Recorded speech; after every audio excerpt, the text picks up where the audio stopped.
Bienvenidos a la clase del día. Recuerden, al finalizar esta clase, que van a tener disponible el foro de consultas por cualquier inquietud que pueda llegar a surgir o por la necesidad de ampliar cualquier contenido que veamos el día de hoy. Como nosotros ya sabemos, la función financiera no se ocupa solamente de la obtención de los fondos necesarios para lograr los objetivos de la empresa, como por ejemplo, en este caso, el objetivo de liquidez, sino que también de cuál sea la utilización más eficiente de esos fondos para tratar de maximizar los resultados, teniendo en cuenta siempre el objetivo de rentabilidad. Es por eso que están estos administradores financieros continuamente entre la alternativa de la liquidez y de la rentabilidad, que es una alternativa que siempre debe ser tenida muy en cuenta a los efectos de lograr un equilibrio en la situación de una organización. Lo que buscamos siempre es tratar de optimizar la estructura financiera de una empresa. En cuanto a la necesidad que tengan estos administradores de ir tomando decisiones, se van a encontrar con una herramienta muy importante, la cual va a variar de acuerdo a cuál sea la necesidad de cada uno de los demandantes de esta herramienta. Esta herramienta es muy conocida, son los índices en realidad, y como les dije, va a variar en función a quiénes sean las personas que necesiten información proporcionada por estas herramientas. Por ejemplo, los acreedores comerciales, que por lo general lo que buscan es conocer cuál es la liquidez que tenga una organización, ya que los derechos por lo general son a corto plazo, y entonces lo que buscan es juzgar en sí la capacidad que tenga una organización para hacer frente a una deuda de corto plazo. Los inversores también, como dice ahí, o sea, lo que busca por lo generalmente es evaluar la capacidad de la estructura de capital de una empresa. Los accionistas que se interesan en las utilidades, tanto actuales como futuras, y obviamente los administradores que necesitan de esta información para el control de la organización.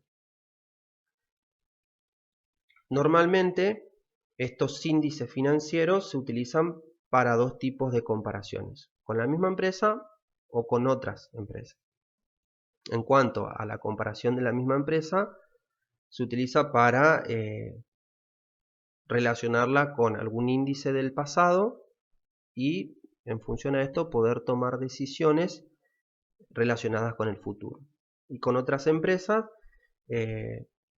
para entender cuál es la relación que hay y cuál es la posición que ocupa una organización en el mercado. Los índices los podemos descomponer en dos grandes grupos: los índices que miden el riesgo y los índices que miden el rendimiento. Para nosotros poder ir incorporando estos conceptos, consideremos un ejemplo, una situación. Acá vemos un estado de situación patrimonial de una compañía textil. En este caso nosotros siempre vamos a trabajar con el año 2019. Vemos acá la estructura del activo, la estructura del pasivo y cómo está formado todo nuestro patrimonio. Repito, nosotros vamos a trabajar con el año 2019 de ahora en adelante todos los análisis que hagamos. También tenemos en cuenta un estado de resultados para la misma empresa. Entonces, bien, comencemos con los índices de liquidez, que son los índices que permiten mostrar la capacidad que tiene una empresa para hacer frente a sus obligaciones de corto plazo en la medida que van llegando a su vencimiento. En sí, lo que hace es referirse a la solvencia general de una empresa, es decir, la facilidad con que una empresa puede ir cubriendo sus obligaciones. Además, puede llegar a ofrecer también una señal temprana sobre algún problema en cuanto al flujo de efectivo que genere obviamente problemas mayores en el futuro. Estos índices de liquidez son el índice de liquidez corriente, el índice de liquidez ácida, el índice de liquidez total y el índice de liquidez al corto plazo. Para calcular estos índices tendremos en cuenta las siguientes fórmulas: para la liquidez corriente, para la liquidez ácida, para la liquidez total y para la liquidez al corto plazo. Yo recomiendo puedan poner en pausa el video unos minutos y poder calcular el valor de cada uno de estos índices. Entonces, los valores serían cada uno de estos. En cuanto al índice de liquidez corriente, vamos a ver que nos indica cuántos pesos de activo corriente tiene la empresa para hacer frente a sus pasivos corrientes, es decir, relaciona los derechos con las obligaciones del corto plazo. En este caso podemos observar que la empresa cuenta con aproximadamente 1,89 pesos de derechos por cada peso de obligaciones. Si bien depende mucho del mercado, del tipo de actividad y algunas cuestiones operativas, puede considerarse que por encima de un índice de 1,5, las empresas gozan de una buena situación de solvencia, siendo por ello preocupante un indicador menor a un punto, porque las obligaciones del corto plazo serían mayores a los derechos en ese mismo periodo. En cuanto al índice de liquidez ácida, o también denominado índice de liquidez seca, brinda un índice más certero en cuanto a la liquidez, ya que como vemos ahí resta del activo corriente los bienes de cambio, que es la cuenta que presenta un mayor número de inmovilizaciones, y elimina del índice esa restricción de tener que vender el inventario para poder convertirlo en recursos que permitan pagar sus deudas. En este caso podemos ver que la empresa cuenta con aproximadamente 1,44 pesos por cada peso de deuda al corto plazo. En cuanto al índice de liquidez total o índice de solvencia, muestra justamente la capacidad no solo al corto, sino también a largo plazo. Es un índice que por ahí resulta útil en momentos de compra, en momentos de liquidar o de fusionar una empresa. Este índice se utiliza para saber cuántos pesos de activos hay por cada peso de pasivo.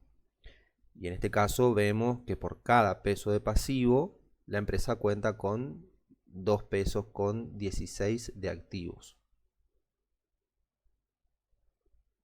En cuanto al índice de liquidez de corto plazo, muestra una relación ya más directa y más resumida entre activos realizables al corto plazo contra los pasivos de ese mismo periodo. Muestra la relación entre el activo más líquido, que es la caja o los bancos,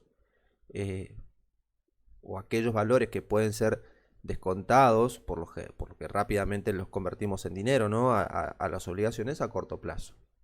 En cuanto al índice de liquidez de corto plazo, muestra una relación más directa, más resumida entre activos realizables al corto plazo contra pasivos de ese mismo periodo.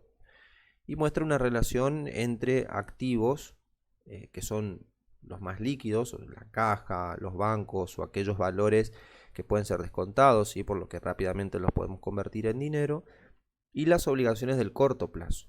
En este caso vemos que por cada peso de deuda la empresa solo cuenta con 88 centavos para afrontarlos, es decir que si tuviésemos que salir ya a pagar todas las deudas, no dispondríamos del total del dinero que estamos debiendo.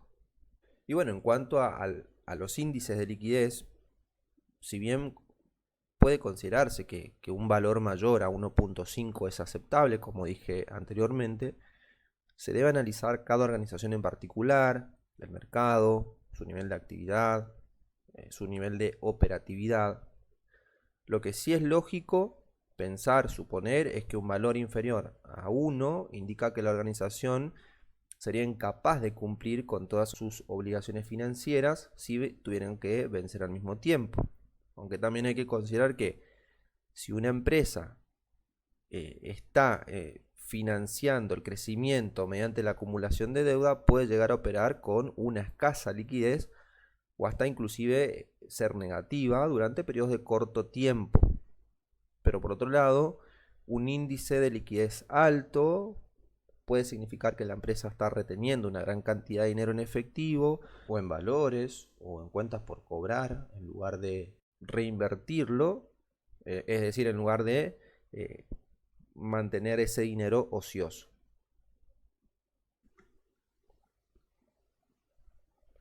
Muy bien. Y en cuanto a los indicadores de actividad, miden la rotación de distintos elementos del activo y son utilizados para analizar la eficiencia con que las empresas usan sus activos y sus pasivos. O también, como lo menciona Hitman, muestran la eficiencia con la que opera una empresa en la administración de sus inventarios, de sus gastos y de sus cobros.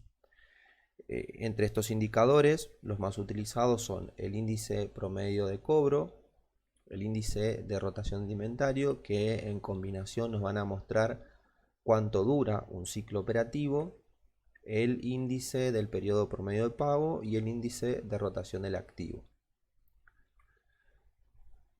En cuanto al índice del periodo promedio de cobro y al de rotación de créditos, vamos a tener en cuenta estas fórmulas. Bueno, una está expresada en días y la otra nos permite saber cuántas veces en el año rota la cuenta de créditos.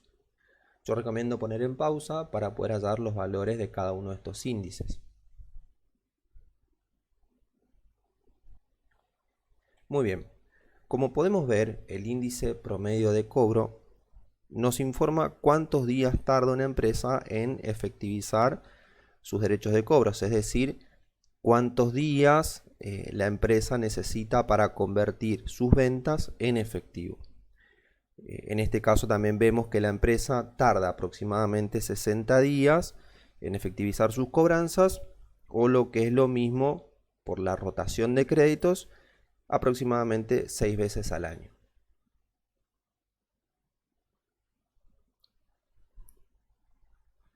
Y por otro lado, la rotación de inventarios, que para calcularlas vamos a utilizar estas fórmulas. Nuevamente, una para expresar en días y otra para establecer cuántas veces al año rota la cuenta de inventarios. Nuevamente, yo recomiendo poner en pausa el video y poder hallar estos valores. Muy bien, expresado en días, entonces nos indica cuántos días tarda la empresa en vender todo el inventario o la rapidez con que esos inventarios se convierten en cuentas por cobrar o en efectivo. Y expresado en términos anuales, nos indica cuántas veces rota en el año el stock de inventarios.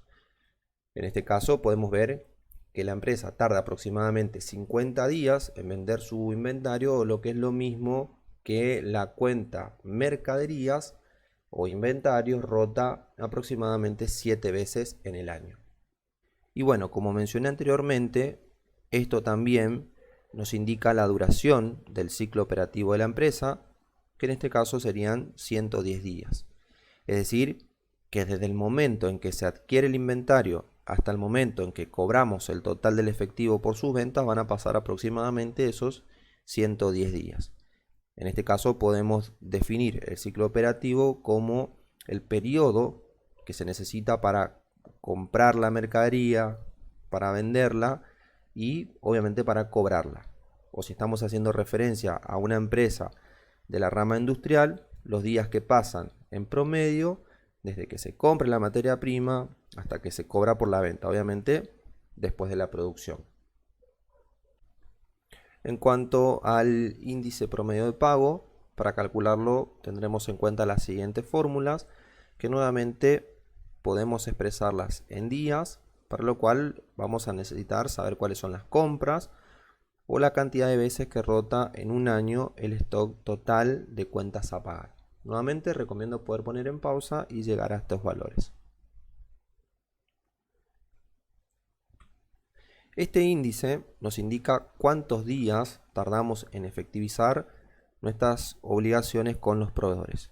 Este es un indicador que debe analizarse de manera conjunta con las cuentas por cobrar, y en la medida de lo que sea posible también debemos lograr que su plazo sea mayor. Bueno, y cuanto más, obviamente, va a depender de cada situación.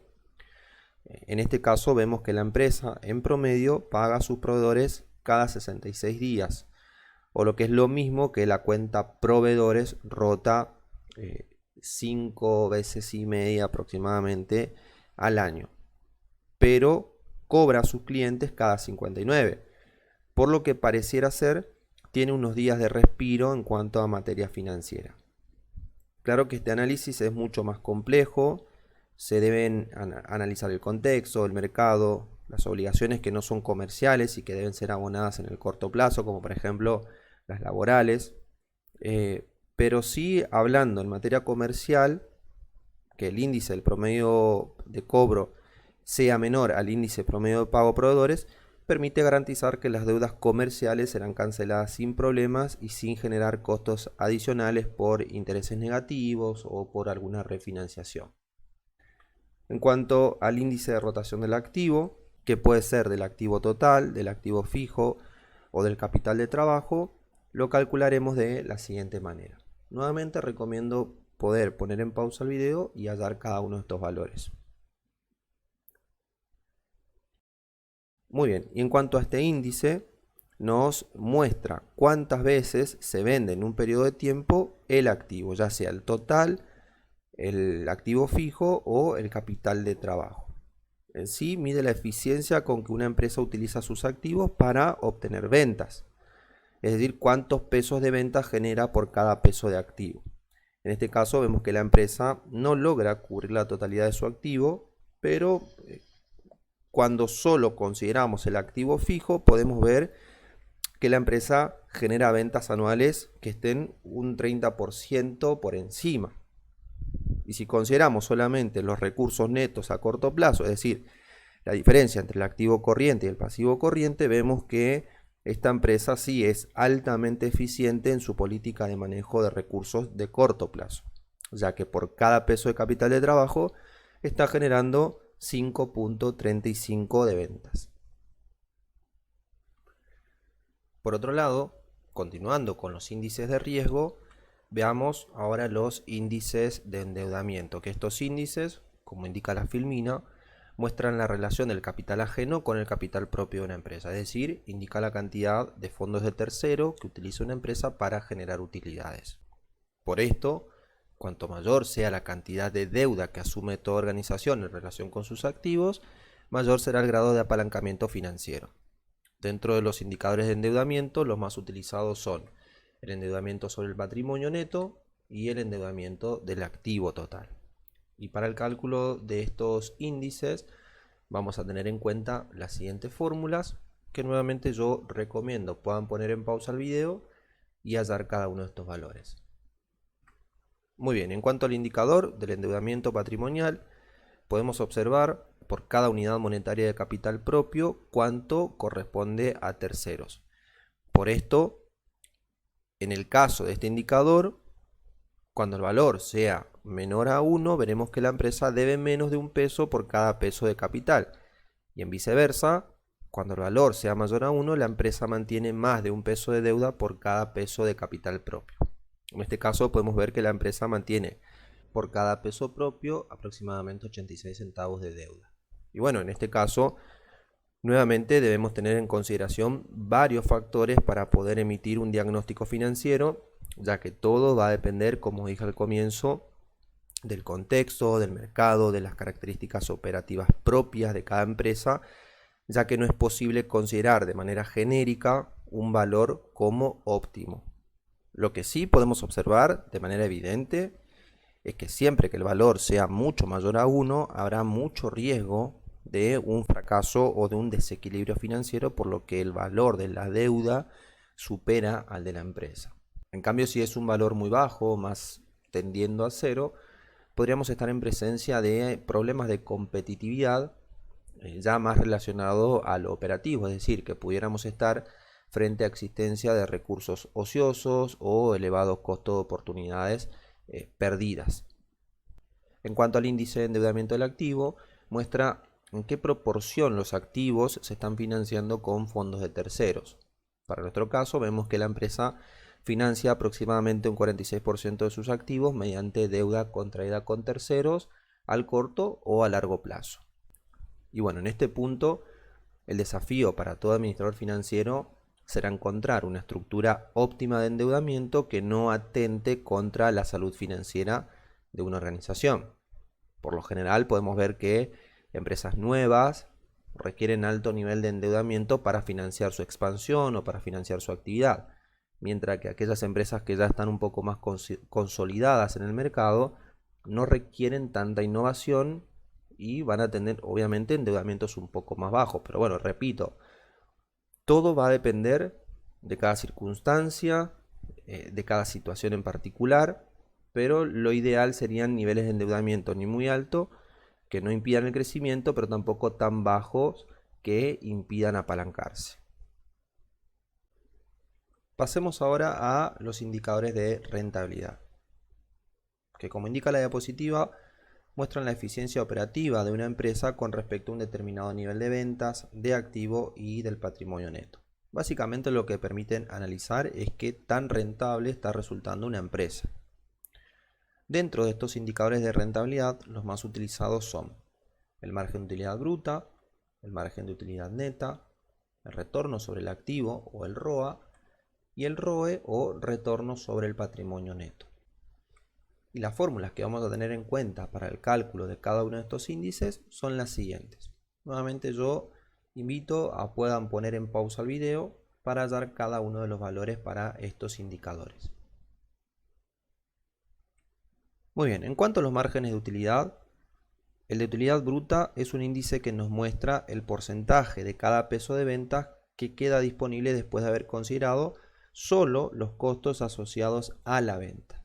En cambio, el margen de utilidad neta muestra cuántos pesos quedan disponibles después de considerar todos los demás egresos asociados, ya sean operativos o no operativos, costos fijos o costos variables de los distintos departamentos, costos financieros, costos impositivos. En este caso podemos observar que la empresa tiene un 32% de margen bruto y un 11% de margen neto. Es decir, que de cada peso que ingresa producto de las ventas hay 32 centavos de margen bruto y 11 centavos de margen neto. En cuanto a estos índices, nuevamente no podemos ofrecer valores que sean considerados aceptables desde un punto de vista genérico o teórico, pero lo que sí podemos considerar es que a mayor margen de rentabilidad, mayores son los beneficios que se logran con el capital invertido.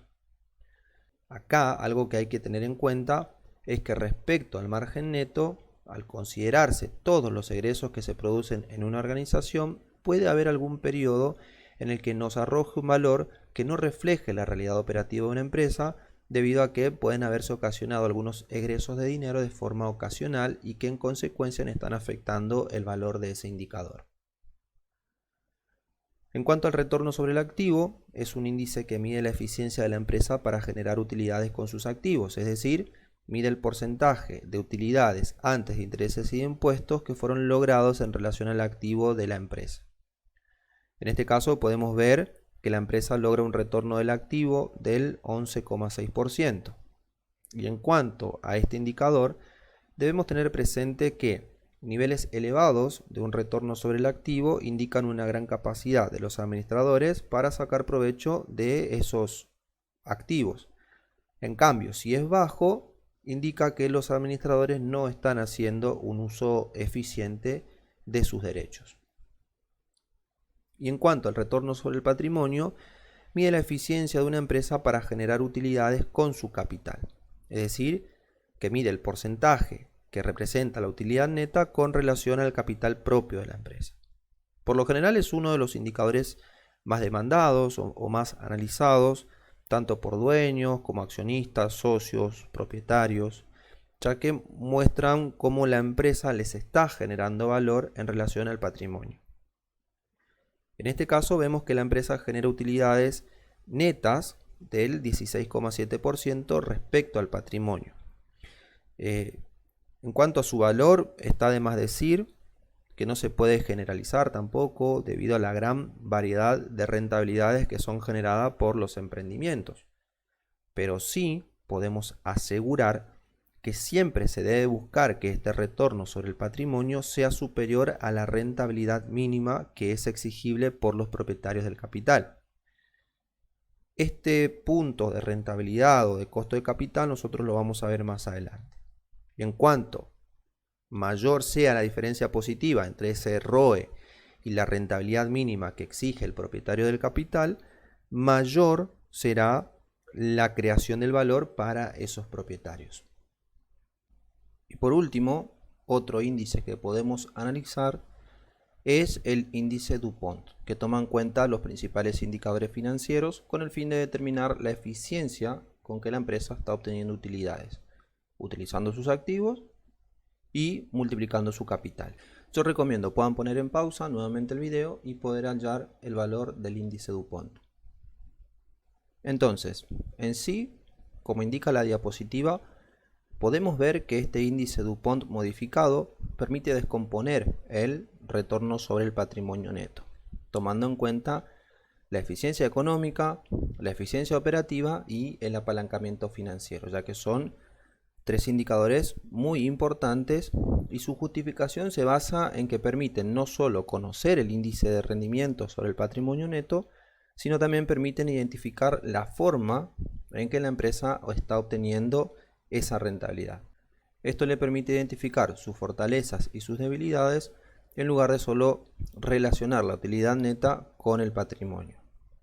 Es decir, que vamos a llegar siempre al mismo resultado que el ROE, pero mostrando el margen de utilidad neta, el número de veces que rota el activo y el apalancamiento financiero, o la cantidad de activos que son logrados con el capital propio, que en este caso vemos que ese indicador es de 1,86, por lo que la empresa financia sus activos no solo con recursos propios, sino también que con deuda. Y en conclusión, recordemos que los índices son solo indicativos, no son explicativos, es decir, su cálculo no aporta información relevante, sino que en base a ellos debemos realizar análisis. Se debe seleccionar un punto de referencia y comparar con el pasado o analizar posibles futuras tendencias. Y además se puede comparar con otros índices de otras empresas que pueden presentar características similares en el mercado.